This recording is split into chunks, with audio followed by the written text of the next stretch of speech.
Ahora vamos a entrar en un tema algo espinoso, pero sumamente importante.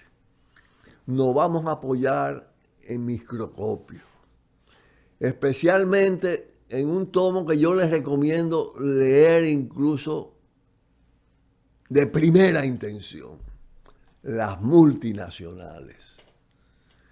Pero este comentario, en lo que traigo el texto que escribió hace más de 50 años Orlando Martínez, se refiere a la AID, que es la USAID de hoy, a la dependencia de este país y al ejercicio periodístico.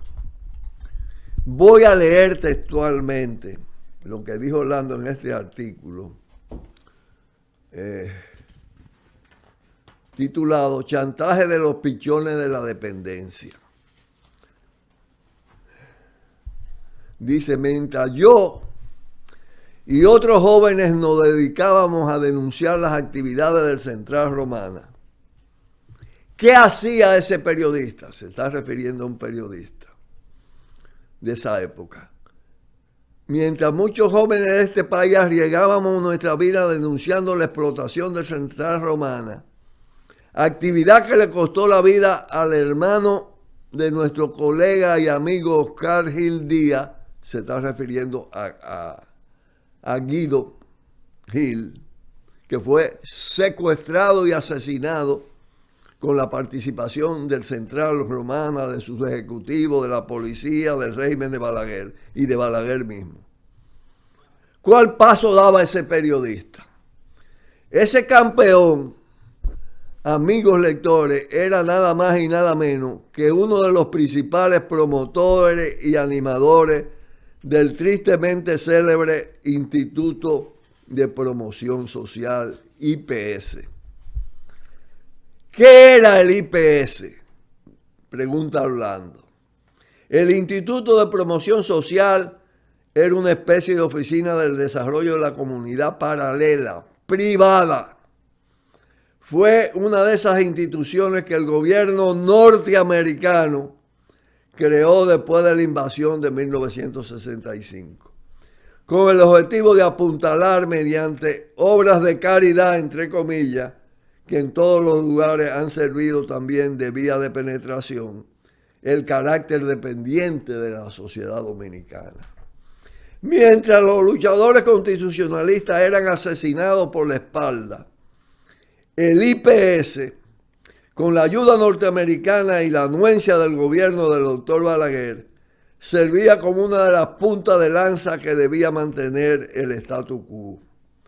Y no cualquier statu quo, agrega Orlando, sino el del terror desatado por el frente oligárquico contra las fuerzas democráticas y nacionalistas que habían visto en el 24 de abril, el nacionalismo entonces era frente al poder imperialista de Estados Unidos, que habían visto el 24 de abril de 1965 una esperanza del inicio de un futuro más digno para todos.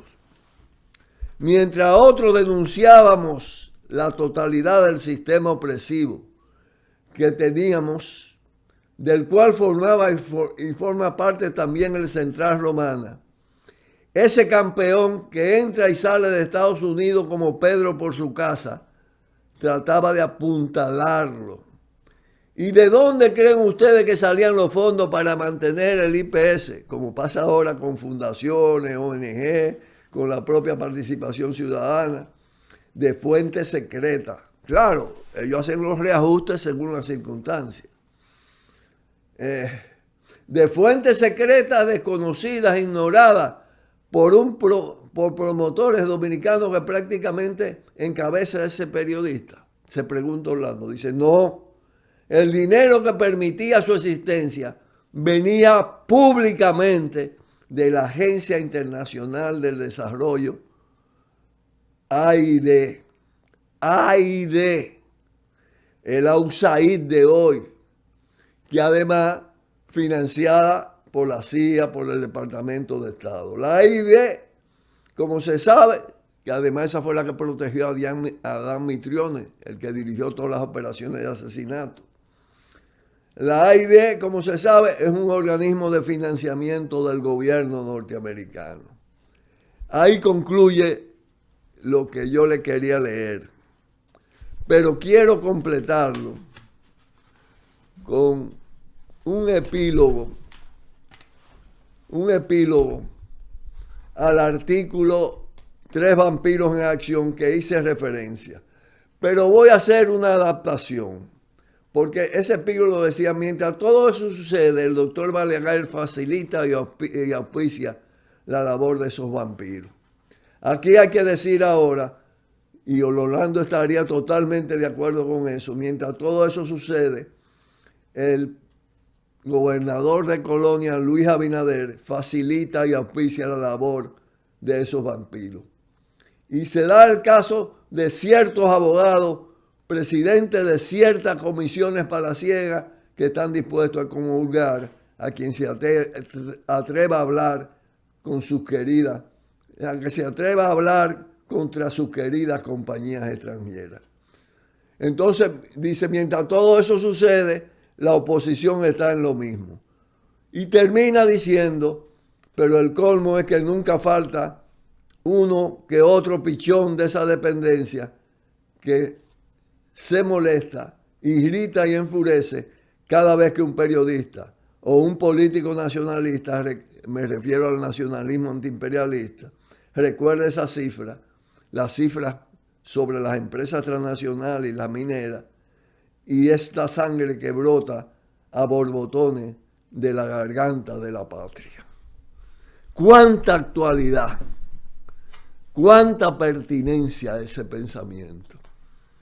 Vamos a pausar para finalizar con un bloque sobre las próximas actividades en homenaje a Orlando Martínez. Cuidado, cuidado, tiro al blanco.